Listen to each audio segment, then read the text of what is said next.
Sakamoto, bom dia, Vinícius, bom dia a todos que nos assistem aqui no UOL. Eu quero, antes de mais nada, agradecer por estar nos recebendo, né, por estar conversando com a gente hoje, no momento, numa semana em que a Lava Jato, a Operação Lava Jato, ela volta a estar em evidência, não necessariamente por conta das operações que ela realiza, ou por conta dos julgamentos que são decorrentes dela, mas também por conta de críticas, por conta de revelações internas envolvendo a operação, né? Até acho que para começar, eu queria ver sua posição sobre um caso que foi revelado essa semana pela agência pública em parceria com o site The Intercept Brasil, né? Duas reportagens apontando que agentes do FBI, o Bureau Federal de Investigação dos Estados Unidos, colaboraram com a Lava Jato, inclusive com a atuação de agentes norte-americanos em território brasileiro, né? Numa das reportagens, eles indicam que a Lava Jato pediu a ajuda desses agentes para acessar, inclusive, os sistemas de pagamento de propina da Odebrecht. Aí eu queria a sua avaliação, da sua opinião, essa suposta ajuda seria ilegal? Ou essa revelação poderia mudar processos do ex-presidente Lula? Sakamoto, é importante primeiro dizer que nós já havíamos feito a prova anteriormente de que autoridades norte-americanas colaboraram informalmente com a Lava Jato, ou seja, fora daquilo que prevê a lei. Nós levamos, por exemplo, um vídeo em que um procurador norte-americano reconhece numa exposição pública que havia realizado essa ajuda informal para construir os casos do ex-presidente Lula. Então, já havia essa prova e agora a Vaza Jato vem reforçar a existência de uma cooperação ilegal dos Estados Unidos. Por que é ilegal, Sakamoto? O Brasil firmou com os Estados Unidos um acordo para cooperação em matéria penal. E esse acordo, que foi firmado em 2001, prevê exatamente como deve ser o procedimento. Estabelece as regras. Então é evidente que uma cooperação informal por baixo dos panos não pode ser aceita no processo penal, que é regido pelo princípio da legalidade estrita. Então é muito grave essa revelação, mas também não é uma novidade a existência dessa cooperação ilegal dos Estados Unidos. É ilegal aqui no Brasil e é ilegal também nos Estados Unidos. Mas, desculpa, Vinícius, desculpa te interromper, mas essa segunda parte da minha questão, Zanin, você acha que isso interfere, isso vai influenciar no curso do processo que envolve o ex-presidente? Eu penso que sim, na medida em que você constata uma ilegalidade, essa ilegalidade tem que ser reconhecida para que o processo seja tornado nulo. O processo penal não pode admitir nada que seja fora do procedimento estabelecido em lei. Então, como eu já disse anteriormente, nós já havíamos feito a prova de uma cooperação informal dos Estados Unidos e, portanto, ilegal, e essa é uma alegação que já existe nos processos e recursos em andamento. Inclusive, na suspeição do ex-juiz Moro, que está pendente de julgamento no Supremo, e também na suspeição dos procuradores da Lava Jato, que também foi apresentada ao Supremo e está pendente de julgamento. Dr. Zanin, bom dia. Eu queria insistir um pouquinho nesse caso. Sobre o caso do ex-presidente Lula, que indícios os senhores têm, além deste vídeo? O que os Estados Unidos poderia ter trazido à Lava Jato do Brasil e como isso teria ocorrido? Olha, esse vídeo, como eu já disse, ele mostra um procurador norte-americano admitindo, inclusive na presença do então Procurador-Geral da República, Rodrigo Janot, que havia auxiliado a construção dos casos contra o presidente Lula e também havia feito uma cooperação informal até que se chegasse à condenação do ex-presidente Lula no caso que ficou conhecido como triplex. Aliás, esse vídeo foi gravado exatamente no dia em que foi proferida a sentença condenatória contra o ex-presidente Lula. Era uma espécie de comemoração do procurador americano por ter ajudado informalmente, ilegalmente, os procuradores brasileiros a construir um caso mentiroso, um caso inverídico contra o ex-presidente Lula, que levou à condenação do ex-presidente e que gerou, inclusive, o impedimento para que ele pudesse concorrer nas eleições presidenciais de 2018. Então, é uma interferência ilegal dos Estados Unidos aqui no Brasil, na justiça brasileira, que teve reflexos profundos, não só no processo do ex-presidente Lula, mas também na própria democracia brasileira, na medida em que essa intervenção, como eu disse, resultou também no impedimento para que ele pudesse concorrer às eleições de 2018. Veja, a gravidade disso, ela deve ser analisada não só aqui no Brasil, mas também nos Estados Unidos. Existe um grupo de 13 deputados nos Estados Unidos, estou falando, portanto, de deputados norte-americanos, que já fizeram esse questionamento ao procurador-geral dos Estados Unidos, William Barr, porque eles entendem, tal como nós, que não está documentada em lugar nenhum essa cooperação. E qualquer cooperação entre dois países deve estar documentada, sobretudo nesse caso, em que existe um acordo que foi firmado, foi aprovado pelo Congresso, existe um decreto presidencial de 2001 estabelecendo essas regras, e elas simplesmente foram descumpridas. Doutor Zanin, Cristiano, o Conselho Nacional do Ministério Público, ele marcou o julgamento do pedido de providências que o senhor fez como representante do ex-presidente Lula contra o procurador Deltan Dallagnol, que é coordenador da Força Tarefa da Lava Jato em Curitiba, e no pedido o senhor reclama daquele PowerPoint, né, icônico que foi apresentado por ele em 2016, apontando Lula como o centro de uma rede de crimes apurados pela Lava Jato, né? E o PowerPoint foi utilizado na apresentação da primeira denúncia contra o Lula, né, por procuradores da Força Tarefa. O que o senhor espera desse julgamento e qual é o efeito dele nos processos contra o Lula e por que ele é tão ruim assim a ponto de ter merecido essa representação? Sakamoto, é importante lembrar que esse PowerPoint, essa apresentação do PowerPoint, foi algo muito marcante, porque é algo absolutamente ilegal. Aquele PowerPoint, ele foi construído tendo por base um outro PowerPoint que foi feito nos Estados Unidos e que teve a sua nulidade reconhecida pela Suprema Corte norte-americana. Então, nós fizemos essa prova nos processos. Nós colocamos lado a lado o PowerPoint que foi apresentado nos Estados Unidos, num outro caso, e o PowerPoint feito pelos procuradores de Curitiba. E mostramos que eles são praticamente iguais. E nos Estados Unidos, esse PowerPoint foi anulado.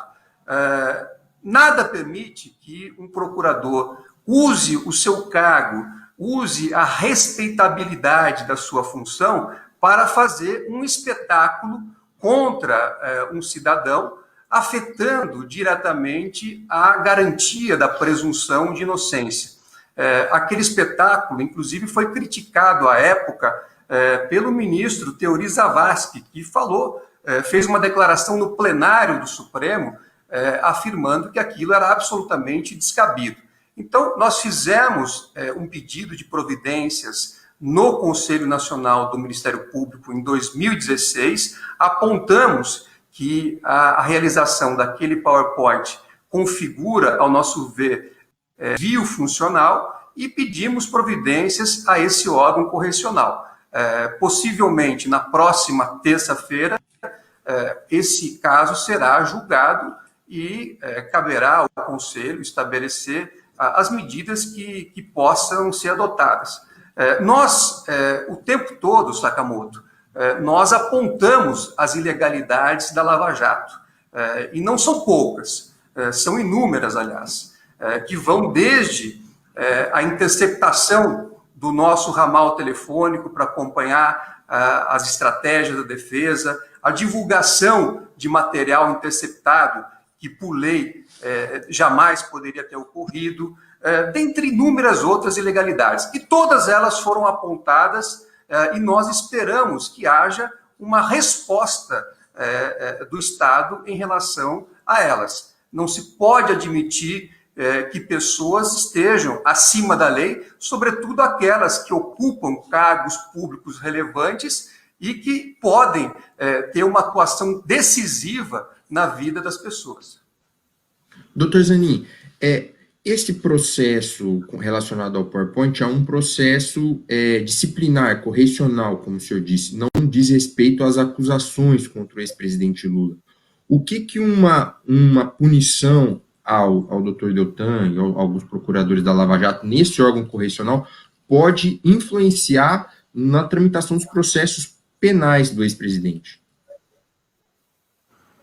A apresentação desse PowerPoint, efetivamente, ele teve um desdobramento correcional, que foi essa representação que nós apresentamos ao Conselho Nacional do Ministério Público, e também ela embasa um pedido de suspeição dos procuradores que hoje tramita no Supremo Tribunal Federal. É sempre importante lembrar que dentro do processo penal, não só o juiz deve ser imparcial, mas também os procuradores, os promotores. Existe esse princípio que veda aos promotores que tenha uma atuação motivada por algum desejo pessoal ou político. E nesse caso do ex-presidente Lula, está muito claro que os procuradores tinham essa motivação pessoal e política. Não só aquilo que nós colocamos ao longo do tempo, mas também aquilo que foi revelado pela Vaza Jato, pelo Intercept e por outros veículos de imprensa, inclusive o UOL. Se você for aos arquivos, às reportagens já publicadas pelo Intercept e pelo UOL e por diversos outros veículos, você vai ver uma coordenação da acusação pelo então juiz Moro, você vai ver uma combinação do juiz Moro para que houvesse um ataque à defesa do ex-presidente Lula, dentre outras ilegalidades, inclusive preocupações políticas que orientavam as ações dos procuradores. Em um dos capítulos, por exemplo, busca-se alguma forma de impedir que o ex-presidente Lula pudesse dar uma entrevista com o receio de que essa entrevista pudesse favorecer o candidato à presidência da República que estava sendo apoiado pelo presidente Lula naquele momento. Então, se isso não for motivação política e pessoal, o que mais será? O senhor iniciou um processo de investigação própria, né, para tentar colher provas que inocentariam o ex-presidente Lula, né? Já tentou acessar o sistema de pagamentos da Odebrecht, documentos sobre envio de dados para a Suíça, né, dentro do âmbito da Lava Jato. Isso mostra que o senhor acha que a investigação da Lava Jato feita contra Lula foi mal feita? O senhor falou de ser tendenciosa, mas o senhor acha que ela também foi mal feita, então? Não tenho dúvida de que ela foi tendenciosa, de que ela tinha o objetivo de chegar a uma condenação indevida do ex-presidente. Nós mostramos, Sakamoto, que não só o então juiz Moro impediu que a defesa pudesse fazer as provas que eram pedidas, como também foi demonstrado que o juiz Moro ele retirava dos processos elementos que poderiam levar a conclusões totalmente diferentes daquelas que ele sustentava. Por exemplo, quando o presidente Lula foi nomeado ministro de Estado, o juiz Moro sustentou que essa seria uma forma dele buscar um foro privilegiado, o que é absolutamente descabido. Mas, para sustentar isso, a Folha de São Paulo depois veio a revelar que ele retirou diversas conversas que haviam sido gravadas naquele dia 16 de março de 2016, pelo presidente Lula, conversas que o presidente Lula manteve com pessoas e que mostrava efetivamente que a preocupação dele não era com nenhum foro privilegiado, mas sim de ajudar o país a sair daquela crise política que vivia naquele momento. Então, se houve isso, se houve, né, de um lado, a negação para que a defesa pudesse fazer as provas que foram pedidas, de outro lado, se foram retirados do processo vários elementos, é evidente que não se pode aceitar que essa base processual possa ser utilizada para julgar o presidente Lula. Não bastasse, Sakamoto, é importante também lembrar que nós fizemos diversas provas de inocência em favor do ex-presidente Lula. Nós mostramos, por exemplo, que aquele apartamento triplex jamais poderia ter sido transferido a ele porque existe um obstáculo jurídico. Nós mostramos que os valores que a Lava Jato diz que foram destinados à reforma de um sítio em Atibaia, que não é do presidente Lula, na verdade, foram destinados a um executivo da própria Odebrecht, dentre outras coisas, mas essas provas foram desconsideradas.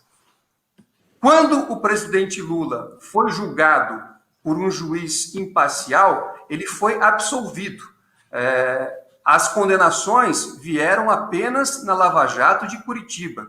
O presidente Lula já foi absolvido definitivamente em 2 ações penais que tramitaram em Brasília, inclusive naquela ação que foi chamada de quadrilhão do PT, que era a ação que serviu de base para o PowerPoint do Dallagnol.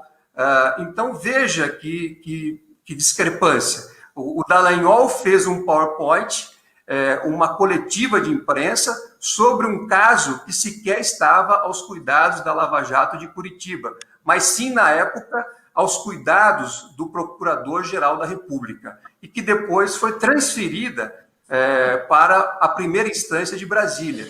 E o presidente Lula foi absolvido nesse caso. O juiz entendeu, inclusive, que havia uma motivação política no oferecimento daquela acusação.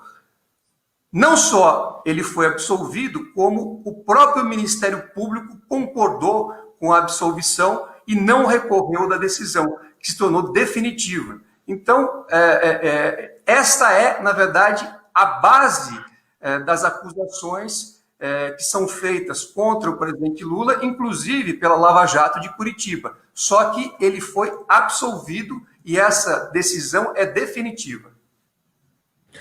Doutor Zanin, a Procuradoria-Geral da República, né, o órgão mais alto do Ministério Público Federal, ela aparentemente iniciou um processo de investigação, apuração de algumas coisas que ocorreram na Lava Jato. Isso gerou uma crise, né? A Procuradoria chegou a emitir uma nota no domingo, alertando para uma eventual clandestinidade ou aparelhamento da Lava Jato de Curitiba. Foi aberto um processo na Corregedoria do Ministério Público, uma sindicância que vai apurar o uso de gravador, de ligações pela operação e até uma visita.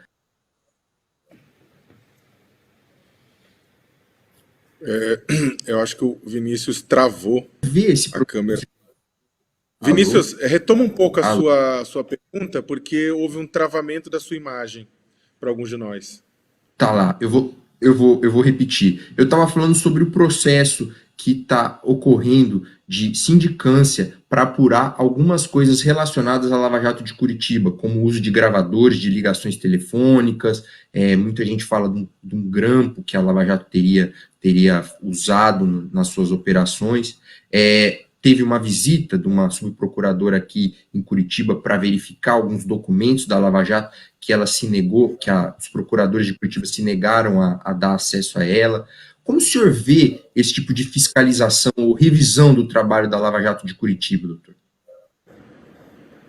Olha, Vinícius, eu não conheço detalhes dessa investigação ou dessa análise, mas me parece que a Lava Jato de Curitiba ela faz parte do Ministério Público e existe uma hierarquia funcional dentro do Ministério Público. É verdade que existe a independência dos procuradores para agirem, né, independentemente daquilo que pensa, por exemplo, o Procurador-Geral da República. Agora, você não pode tornar um órgão do Ministério Público absolutamente desconectado, né, da sua estrutura funcional. Não existe a possibilidade, pelo menos do ponto de vista jurídico, de você ter membros do Ministério Público que sejam proprietários exclusivos de informações ou de providências. Mas é isso que parece estar acontecendo. Os procuradores de Curitiba se julgam proprietários de informações e negam, inclusive, acesso à própria defesa das pessoas que estão sendo acusadas. Nós mesmos já tivemos essa experiência. Nós temos, inclusive, pedidos deferidos pelo Supremo Tribunal Federal, pela Justiça Federal de Brasília, pedindo acesso a dados. E, no entanto, mesmo com essas decisões, esses acessos estão sendo negados. Então, pela minha experiência, pela minha atuação, eu vejo realmente um comportamento de propriedade de dados, que são dados, na verdade, do Estado. Então, como eu disse, eu não conheço efetivamente essas investigações, mas eu tenho um olhar crítico para aquilo que acontece e já aconteceu lá com os procuradores de Curitiba. Que tipo de dados, doutor, o senhor não teve acesso? Posso citar aqui, Vinícius, como exemplo, os autos em que está depositado o acordo de leniência firmado pela Odebrecht, com os anexos, depoimentos e documentos. Esse material ele está sendo utilizado em diversas ações para acusar pessoas. No entanto, os autos originais em que estão depositados esses documentos, eles estão inacessíveis para a defesa. Nós já pedimos em diversas oportunidades para termos acesso a esses autos, a esse material. Então eu fico me perguntando, por que tanto sigilo? Por que esse sigilo absoluto? O que pode ter nesses autos que ninguém, a não ser os procuradores de Curitiba, podem acessar? Zanin, dentro você falou com relação à questão de que é contra que está acompanhando, que acompanha a questão da estrutura da Lava Jato. Dentro dessas discussões, desses debates, das críticas, né, dos embates entre a Lava Jato nos estados e a Procuradoria-Geral da República, surgiu uma proposta por parte da PGR de substituir o formato de forças-tarefas, como é que existe no Paraná, no Rio de Janeiro, em São Paulo, da Lava Jato, por uma unidade de combate à corrupção e ao crime nacional, cujo coordenador seja indicado através de uma lista tríplice votada por subprocuradores gerais da República, mas escolhido pelo próprio PGR Augusto Aras. E isso levou a muito debate, né? A força-tarefa da Lava Jato nos estados bastante contra isso, dizendo que isso vai ferir a autonomia do processo. Como é que você vê essa proposta de substituir as forças-tarefas por essa unidade centralizada abaixo da PGR? Olha, Sakamoto, eu tenho uma visão crítica em relação à formação de forças-tarefas, porque, sobretudo, em relação à Lava Jato, você tem uma operação funcionando há 6 anos, né, em que você tem uma confusão entre juiz, procurador, o juiz começa a comandar a acusação, e isso é absolutamente incompatível com as garantias constitucionais, com o devido processo legal. Força-tarefa traz embutido o conceito de transitoriedade. Então, me parece que, além de haver um problema né, da compatibilização da força-tarefa com o devido processo legal, existe também a preocupação de não tornar uma força-tarefa algo que seja permanente, porque você está, na verdade, violando o devido processo legal, sobretudo no formato da Lava Jato de Curitiba, em que está demonstrado que o próprio juiz do caso é quem conduzia as investigações. Então, desculpe retomar, mas então o senhor defenderia essa mudança de modelo de forças-tarefas para uma unidade fixa nacional, então? Eu não teria, na verdade, condições de dizer se esse é o melhor formato, até porque eu não conheço a fundo qual é o projeto e o que efetivamente se busca. Agora, eu tenho muitas críticas a fazer a esse modelo de força-tarefa permanente, como ocorreu com a Lava Jato de Curitiba, porque isso resulta na violação do devido processo legal e pode gerar ilegalidades e deturpações, como ocorreu na Lava Jato de Curitiba, que estão provadas não só naquilo que nós levamos aos processos, mas agora também pela Vaza Jato, que o próprio UOL, vocês têm publicado também diversas notícias nessa direção. Doutor, falando dessas deturpações e dessas críticas que o senhor faz ao trabalho dos procuradores, o senhor já comentou aqui na entrevista o pedido de suspeição que o senhor fez contra eles no Supremo Tribunal Federal e fez também contra o ministro Sérgio Moro. Parte desses pedidos aí tem a ver também com as mensagens divulgadas pela Vaza Jato e todo esse material que baseou essas reportagens. Esses casos, eles não foram julgados ainda pelo Supremo Tribunal Federal. Por que o senhor acha que essa ação ela não tramita no Supremo? Nós temos a expectativa, por exemplo, de que esse habeas corpus que envolve a suspeição do ex-juiz Sérgio Moro seja julgado em breve. É uma ação que foi protocolada no Supremo em novembro de 2018, começou a ser julgada em dezembro de 2018 e tem algumas preferências regimentais para que seja julgada definitivamente. Então, ao nosso ver, é uma ação que pode e talvez deva ser julgada num futuro próximo. E nós temos ali diversas provas de atos que levam efetivamente à suspeição do ex-juiz Sérgio Moro.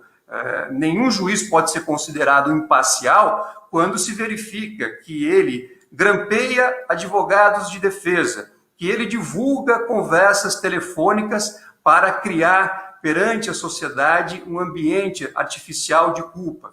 Quando o mesmo juiz que impõe uma condenação para retirar o principal candidato, aquele que está à frente das pesquisas eleitorais, acaba logo depois se tornando ministro do presidente da República eleito em decorrência desse quadro, dentre outras situações.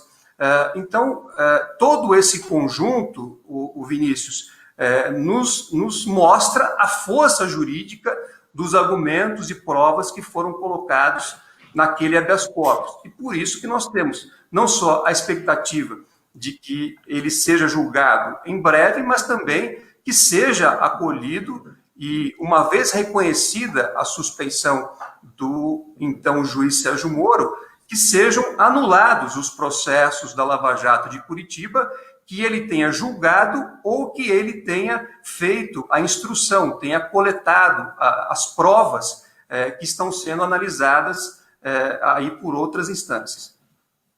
Qual é o efeito prático disso, doutor? O ex-presidente ele seria inocentado automaticamente? Desculpa, Sakamoto, interromper, mas queria entender uma anulação, uma declaração de suspeição do Sérgio Moro, o que isso implica nos processos contra o ex-presidente Lula? Por força de lei, na hipótese do Supremo vir a reconhecer a suspeição do então juiz Moro, os processos serão tornados nulos. Então, eles voltarão a uma fase inicial para que sejam discutidas todas as matérias apresentadas pela defesa, inclusive a falta de jurisdição da Justiça Federal de Curitiba. Também teria, em tese, como consequência, o restabelecimento dos direitos políticos do ex-presidente Lula, que foram indevidamente retirados pela Lava Jato. Zanin, diante do que você está falando, do que você coloca, da defesa do ex-presidente Lula no âmbito da Lava Jato, não passa a impressão de que a defesa aposta mais em tentar mostrar que há uma suspeição tanto de Sérgio Moro quanto da Força Tarefa do que provar que Lula é efetivamente inocente? Não, de forma alguma, Sakamoto, até porque nós fizemos a prova da inocência. O problema é que nenhuma prova de inocência será reconhecida quando você não tem um juiz imparcial atuando no caso. Então, a premissa de legitimidade de qualquer processo é a existência de um juiz imparcial, justamente porque o juiz imparcial, ele pode olhar as provas da acusação e olhar as provas da defesa para dar a sua decisão. Só que, nesse caso da Lava Jato de Curitiba, você não tinha um juiz equidistante, você tinha um juiz que coordenava a própria acusação. Então, nós temos muita tranquilidade em relação às provas de inocência que foram feitas. Como eu já disse aqui, nós fizemos a prova de que o triplex do Guarujá jamais poderia ser transferido ao ex-presidente Lula, porque havia um obstáculo jurídico perante a Caixa Econômica Federal. Nós provamos que os valores que a Lava Jato disse que foram destinados a um sítio que não é do presidente Lula, foram, na verdade, sacados em favor de um executivo da Odebrecht. Nós provamos que todas as delações feitas por executivos da Odebrecht foram pagas pela empresa e, portanto, não tem nenhuma validade, porque não tem o requisito fundamental, que é a espontaneidade do delator.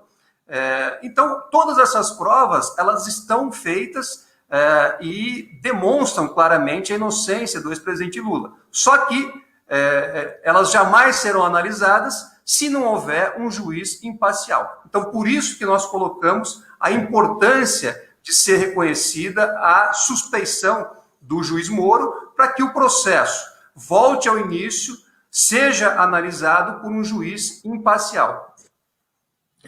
Mas, doutor Zanin, as condenações do ex-presidente Lula já foram ratificadas por instâncias superiores, né? O ex-presidente já recorreu da decisão do ex-ministro Moro, que o condenou, já recorreu também de uma decisão que não é do ex-ministro Moro, do ex-juiz Moro, mas da substituta dele, a Gabriela Hart. O senhor fala da suspeição do Moro, mas outros juízes condenaram o ex-presidente e instâncias superiores da justiça confirmaram essa condenação. Vinícius, é importante analisar que o processo, quando ele chega a uma instância superior, ele chega na forma em que ele foi conduzido pelo juiz de primeiro grau. Então, se você tem um juiz de primeiro grau que é tendencioso, que tem motivações políticas, e ele faz uma instrução enviesada, impedindo que a defesa faça o seu trabalho, e até mesmo retirando dos processos elementos que mostram a inocência do acusado, é evidente que quando esse processo chega a uma instância superior, você não tem ali a realidade, você não tem a verdade retratada no processo. Então, que o processo foi revisado, na verdade, o que foi revisado é algo que chegou deturpado aos tribunais por conta do trabalho feito pelo então juiz Sérgio Moro. Por isso que é importante que esses processos sejam anulados pela suspeição do ex-juiz Sérgio Moro, para que voltem ao início e sejam analisados, sejam instruídos por um juiz imparcial e que esteja buscando a verdade real, e não buscando um resultado político, como foi o caso do então juiz Sérgio Moro.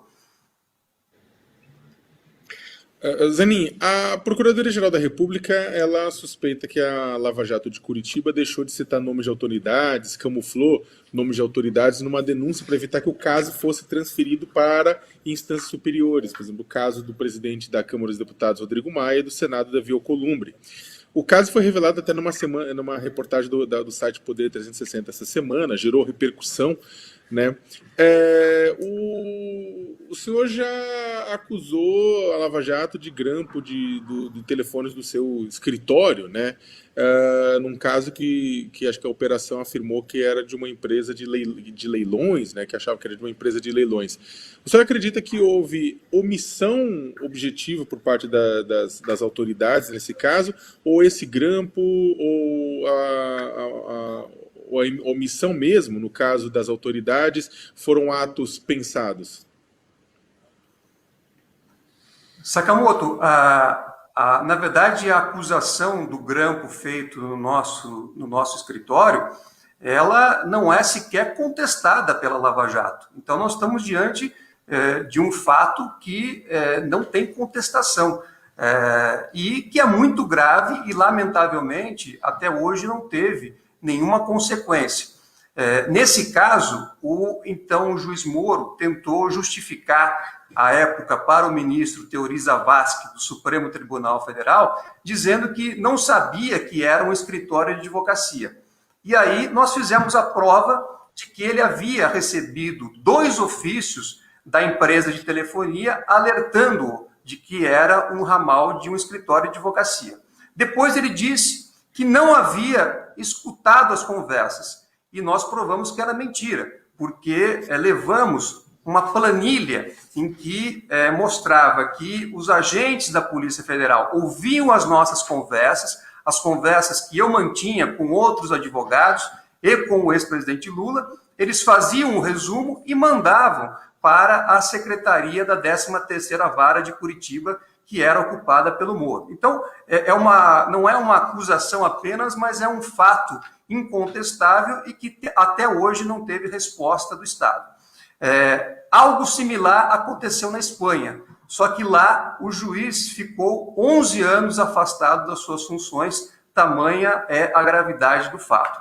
Agora, também na Lava Jato de Curitiba, ocorreram outras usurpações de competência, inclusive do Supremo Tribunal Federal. Talvez a mais conhecida de todos que estão aqui nos assistindo seja aquele episódio em que o juiz Moro grampeou uma conversa do ex-presidente Lula com a então presidente Dilma e divulgou essa conversa para a imprensa. Naquele momento, é preciso lembrar, primeiro, que aquela conversa foi captada quando sequer havia autorização judicial, porque a autorização havia se encerrado. E depois, quando houve a captação, é evidente que o então juiz Moro não tinha competência para tomar qualquer providência em relação àquele material. No entanto, usurpando a competência do Supremo Tribunal Federal, ele levantou o sigilo e divulgou aquela conversa. Tanto aquela ação foi ilegal que depois a Suprema Corte acabou acolhendo uma reclamação que foi proposta à época pela então presidente Dilma. Então não é uma novidade. A novidade que traz isso, né, acho que esse gancho, é a descoberta, como eu falei, pelo Poder 360, da citação dos nomes dos presidentes da Câmara e do Senado, utilizando outros sobrenomes deles, né, para que não fosse diretamente identificado aquele relatório. Só que a partir do momento em que é citado uma autoridade federal com foro privilegiado, deveria ter subido ao Supremo. Acho que a novidade é essa. O senhor acha que isso vai gerar algum desdobramento para a Lava Jato? Isso também pode levar ao questionamento daquela investigação, desse trecho da investigação? Então, Sakamoto, na minha visão, sim. O que eu disse, na verdade, que não é uma novidade, é o fato da Lava Jato de Curitiba usar de subterfúgios para tentar usurpar a competência de outros órgãos jurisdicionais, inclusive do Supremo.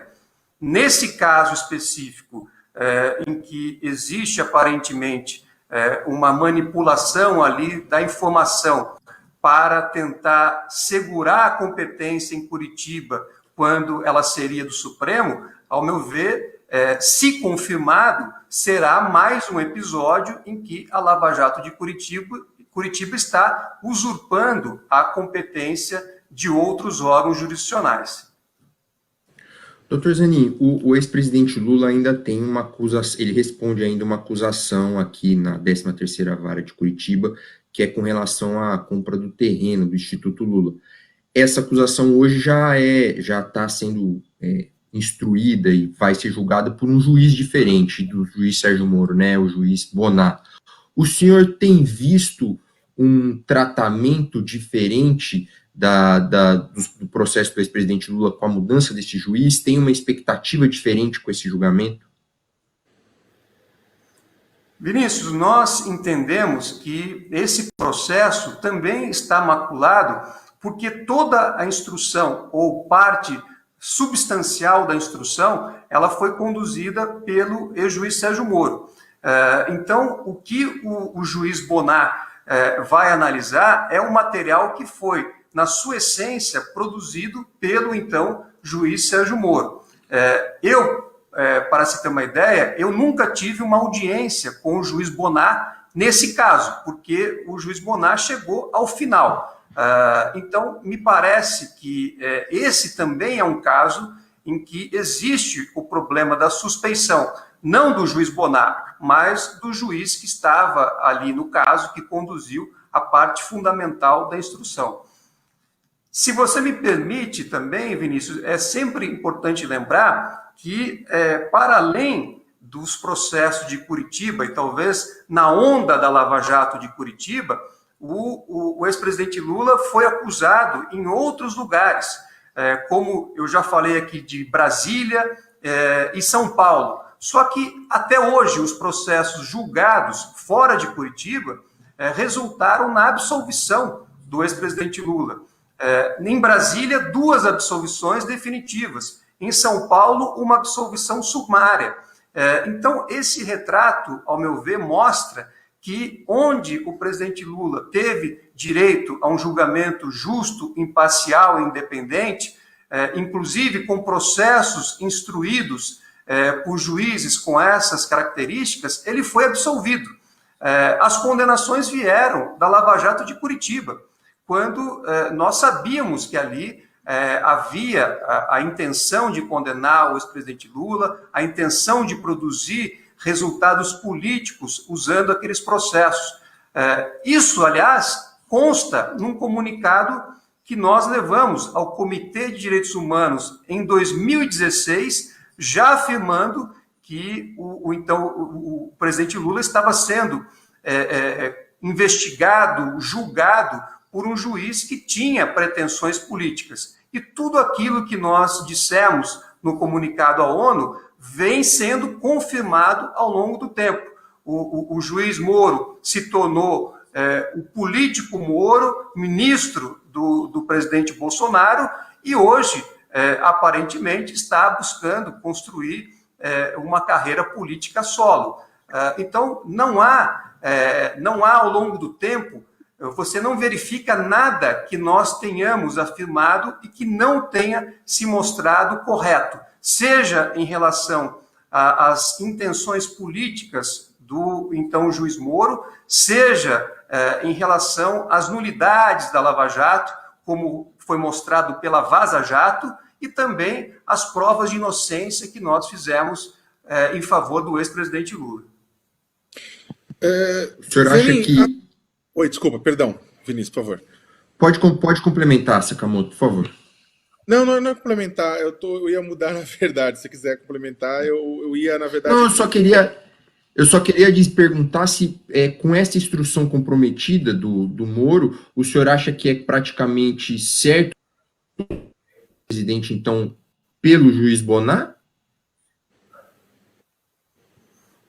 Ao meu ver, esse processo deveria retornar ao seu início para que nós pudéssemos fazer todas as provas que foram pedidas pela defesa.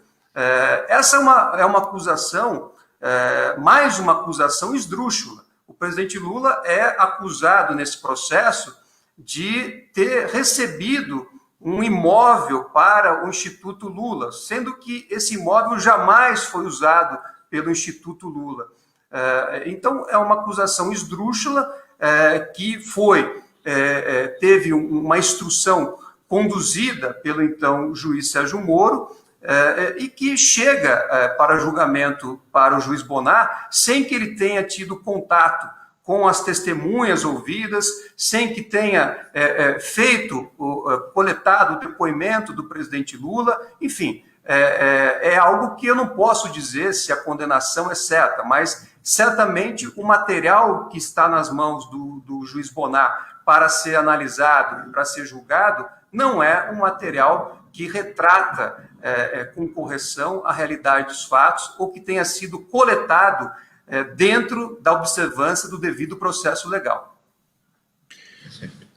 Zanin, hoje, né, a gente ficou sabendo que o senador e ex-governador de São Paulo, Zé Serra, e sua filha Verônica Serra, foram denunciados pelo Ministério Público Federal por suspeita de lavagem de dinheiro transnacional, né? E também os dois foram alvos, né, de uma operação da Lava Jato nesta sexta-feira de manhã. Daí, em nota, o MPF informou que a denúncia foi oferecida pela Lava Jato de São Paulo, porque ele, quando era governador entre 2006 e 2007, valeu-se de seu cargo e sua influência política para receber da Odebrecht pagamentos indevidos em troca de benefícios relacionados à obra do Rodoanel Sul, para quem não conhece, é uma obra gigantesca aqui na capital, na região metropolitana de São Paulo. O ponto é, você acha que existe... Bem, houve essa denúncia contra o ex-governador Serra e senador Serra, acontece agora, as contra o presidente Lula foram muito tempo antes. Como é que você vê essa diferença de timing da demora da ação do Serra e da ação do Lula ter sido muito mais rápida? Sakamoto, eu não conheço nenhum detalhe dessa denúncia que foi apresentada contra o governador José Serra.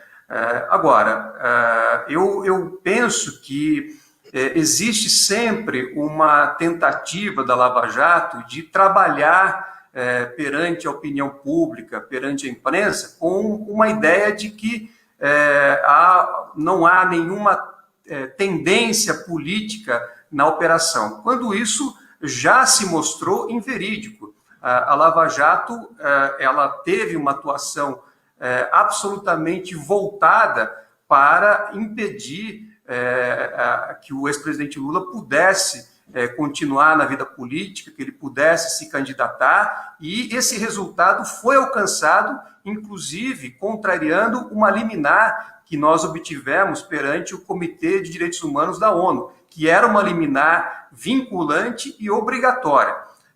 Então, eu acho que essa situação atual envolvendo o governador José Serra, de modo algum, retira a atuação política que foi feita pela Lava Jato usando as acusações contra o ex-presidente Lula. Você não pode compensar no processo penal ilegalidades com ações supostamente ilegítimas. E tampouco pode buscar na opinião pública uma neutralidade, uma isenção que, na verdade, não ocorreu. A Vaza Jato, eu insisto, está aí para nos mostrar que o tempo todo em que o ex-presidente Lula era acusado lá em Curitiba, havia uma intenção de produzir reflexos políticos com aqueles processos. Havia uma intenção, inclusive, de prejudicar a candidatura presidencial que veio a ser assumida pelo Fernando Haddad depois que o presidente Lula foi indevidamente impedido de participar das eleições. Então, esse, para mim, é o quadro real. Qualquer discurso que a Lava Jato faça atualmente não vai servir, não terá o condão de apagar tudo aquilo que aconteceu e que está retratado nos processos e que vem sendo mostrado pela Vaza Jato. A gente está chegando no final da nossa conversa, tem acho que duas últimas perguntas, assim, eu tinha uma aqui, mas o Vinícius faz a última dele, eu encerro, até porque, só para todo mundo saber, a entrevista vai ser um pouco menor, o Cristiano Zanin, ele tem uma audiência, né, ele gentilmente cedeu o espaço dele antes dessa audiência, então a gente vai encerrar em breve. Vinícius? Eu queria só pontuar, o senhor cita muito a Vaza Jato, né? Mas essas mensagens elas foram obtidas de forma ilegal, num hackeamento dos celulares dos procuradores, né? E existe uma discussão se isso pode ser ou não usado como prova. Como o senhor vê isso, doutor Zanin? Vinícius, eu não tenho dúvida de que um material que está na posse do Estado e que pode servir para reforçar teses defensivas, ele não só pode, como ele deve ser utilizado. Para mim, pode haver a dúvida jurídica se o material pode ser usado para promover acusações. Agora, para reforçar teses defensivas, como nós estamos buscando, eu penso que não pode existir nenhuma dúvida jurídica. Eu insisto, independentemente da origem desse material, o Estado detém a posse, o Estado detém todas as mensagens que foram trocadas em aparelhos funcionais dos procuradores da Lava Jato e que dizem respeito aos processos da Lava Jato.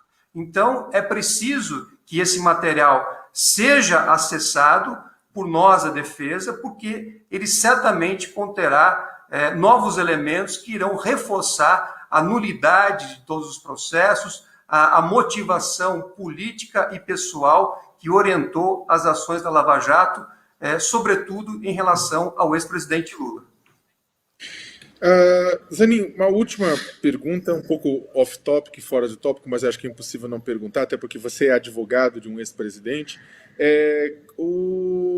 Como é que você avalia, como é que o senhor avalia o advogado, o então advogado da família Bolsonaro, Frederico Wassef, ter escondido Fabrício Queiroz num espaço que ele afirmava ser seu escritório de advocacia? Sakamoto, eu não conheço o advogado Wassef. Eu penso que esses fatos, eles ainda estão em análise, inclusive da própria OAB, que está buscando verificar o que efetivamente ocorreu. Não é uma situação talvez trivial, usual, mas também eu penso que não podemos fazer julgamentos antecipados sem conhecer toda a realidade dos fatos. Entendi. Quero agradecer muito Cristiano Zanin Martins, advogado, ele é representante, defensor do ex-presidente Luiz Inácio Lula da Silva, que esteve conosco nessa sexta-feira de manhã para conversar sobre a Operação Lava Jato, sobre o processo envolvendo o ex-presidente Lula e outros assuntos correlatos. Também quero agradecer muito Vinícius Konchinski, repórter do UOL, que cobre sistematicamente a Lava Jato a partir de Curitiba, aqui pela parceria na pergunta e na entrevista. E eu, Leonardo Sakamoto, colunista do UOL, agradeço a audiência de todos vocês e desejo a todos uma boa sexta-feira e, por que não, um bom final de semana.